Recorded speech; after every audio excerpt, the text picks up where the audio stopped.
वन्य प्राण्यांच्या शेतीवरील प्रादुर्भावाचा मुद्दा गेल्या काही महिन्यांपासून ग्रामीण भागात गंभीर स्वरूप धारण करताना दिसतोय.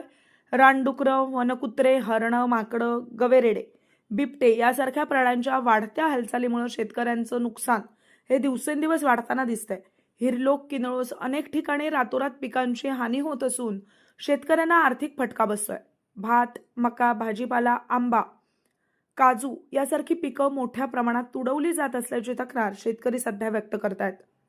स्थानिक शेतकऱ्यांच्या म्हणण्यानुसार वनविभागाकडे वारंवार तक्रारी करून देखील आवश्यक ती कारवाई न झाल्यानं शेतकरी आता चिंतेत दिसत आहेत. दरम्यान शेतकऱ्यांच्या वाढत्या तक्रारी आणि वन्य प्राण्यांची वाढती संख्या यामुळे या समस्येवर दीर्घकालीन उपाययोजना करण्याची मागणी अधिक तीव्र झाली आहे. माझे नाव नरेंद्र गणपत राणे, ग्रुप ग्रामपंचायत हिरलोक किनरोस उपसरपंच तथा वनसमिती हिरलोक किनरोस अध्यक्ष. आज या ठिकाणी आम्ही सांगू इच्छितो की वन्य प्राण्यांपासून जो आमच्या या गावाला जो त्रास आहे तो खूप मोठ्या प्रमाणात आहे. वन्य प्राणी म्हणजे माकड, त्याचप्रमाणे गवेरेडे, वाघ, म्हणजे प्रत्येक वन्य प्राण्यांपासून आमच्या शेतकऱ्यांना आज त्रास होत आहे. आज शेतकरी पूर्णपणे मेटाकुटीस आलेले आहे. वन्य प्राण्यांपासून जो त्रास होतोय त्यामुळे शेतकऱ्यांना शेती सुद्धा सोडावी लागत आहे. शासनाचं जे धोरण आहे वन खात्याचं की त्यांची जे सरकारी जमीन आहे त्या ठिकाणी ती जे जे प्राण्यांना जे आवश्यक जे आहे ना ती त्या ठिकाणी फळझाडं जर त्यांनी लावली तर ती माकडं किंवा कोणतेही वन्य प्राणी आहेत ते त्या जंगलामध्ये थांबू शकतात. परंतु वन खात्याचं धोरण पूर्णपणे आमचं तर मत आहे चुकीचं आहे. त्या ठिकाणी त्या जंगलामध्ये ते साग असे वेगवेगळ्या प्रकारची जी आवश्यक झाडं नाहीत म्हणजे प्राण्यांसाठी ती लावली त्या जात नाहीत. जी आवश्यक नाही ती झाडे त्या ठिकाणी लावली जातात. त्यामुळे आज जो वन्य प्राण्यांचा जो हैद्रोस आहे तो पूर्णपणे वस्तीमध्ये येत आहे आणि याचा खूप मोठा तोटा शेतकऱ्यांना होत आहे. वेळोवेळी वन खात्याशी संपर्क साधून, मी स्वतः वन समिती अध्यक्ष आहे, मी वेळोवेळी त्यांच्याशी या संदर्भात पाठपुरावा करत असतो. जर मी माझ्या पत्रानं जर त्या ठिकाणी जर किंमत नसेल, मी एक गावचा उपसरपंच आहे, त्याचप्रमाणे वन समिती अध्यक्ष आहे, असे 2 वेळा मी त्यांच्याकडे पत्रव्यवहार केलेला आहे, पण आजपर्यंत मला त्या संदर्भात उत्तर मिळालं नाही. म्हणजे वन खात्याचं एवढंच धोरण आहे की शेतकरी मेला तरी चालेल, फक्त आपण कुठेतरी आपले जे कर्मचारी आहेत त्यांना कुठे त्रास होता कामा नये किंवा जो पैसा आहे तो कुठेतरी वापरायचा, म्हणजे जे आवश्यक नाही अशा ठिकाणी वापरला जातोय. तो जर वन्य प्राण्यांचा जर चांगला बंदोबस्त करण्यासाठी जर त्यांनी वापरला तर त्याचा आमच्या शेतकऱ्यांना त्याचा फायदा होऊ शकतो. गेल्या वर्षी त्यांनी माकड पकडण्यासाठी एक मोहीम हाती घेतली.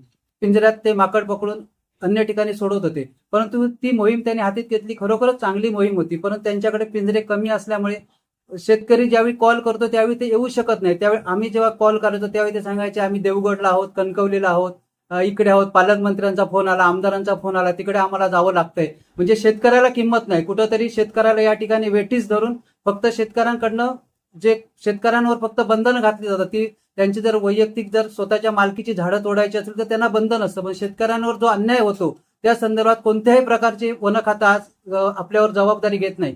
या ठिकाणी मी वन खात्याला एवढीच विनंती करतो की शेतकऱ्यांना तुम्ही न्याय द्या. जे तुम्ही गेल्या वर्षी जे पिंजरे देत होता म्हणजे पकडण्यासाठी, ती मोहीम तीव्र स्वरूपात राबवा. ज्यावेळी शेतकऱ्यांचा कॉल येईल त्यावेळी तिथे तुम्ही जा, त्यावेळी तुम्ही शेतकऱ्यांना कारण देवत बसू नका. एवढंच मी या ठिकाणी या जे उपवन संरक्षक सावंतवाडी यांना विनंती करतो की जास्तीत जास्त मोहीम जी आहे ती मोठ्या प्रमाणात तुम्ही राबवा आणि शेतकऱ्यांना या संदर्भात न्याय द्या.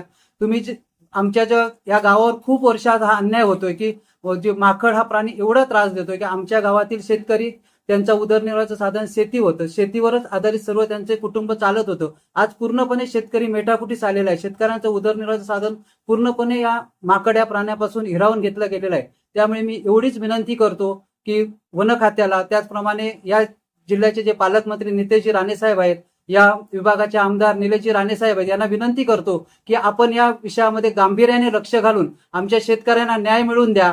एवढंच मी तुम्हाला या ठिकाणी सांगू इच्छितो. येत्या 15 दिवसामध्ये यावर ठोस अशी कारवाई नाही झाली तर तीव्र स्वरूपाचं जन आंदोलन सावंतवाडी उपवन संरक्षक कार्यालयावर काढण्यात येईल, याची त्यांनी दखल घ्यावी. एवढंच बोलून मी थांबतो. जय हिंद, जय महाराष्ट्र. नमस्कार, मी विनोद सावंत, हिरलोक येथील शेतकरी आहे. मला फार मोठा गहन विषय आज या ठिकाणी मांडायचा आहे की आमच्या या जंगलातील सप्तरंगीसारख्या ज्या वनौषधी आहेत त्या आज ऱ्हास होत आहे. आज आमच्या कातकरी समाजातील लोक या वनस्पती जमिनीपासून म्हणजे मुळासकट त्या उपटून नेल्या जातात, त्यामुळे ही वनस्पती नष्ट होण्याची शक्यता आहे. आज आमच्या हिरलोकमध्ये फार मोठ्या प्रमाणात वनौषधी उपलब्ध आहे, परंतु या कातकरी समाजातील लोक ही वेळोवेळी नेत असल्यामुळे आमची या डोंगरात रास होण्याची फार दाट शक्यता आहे.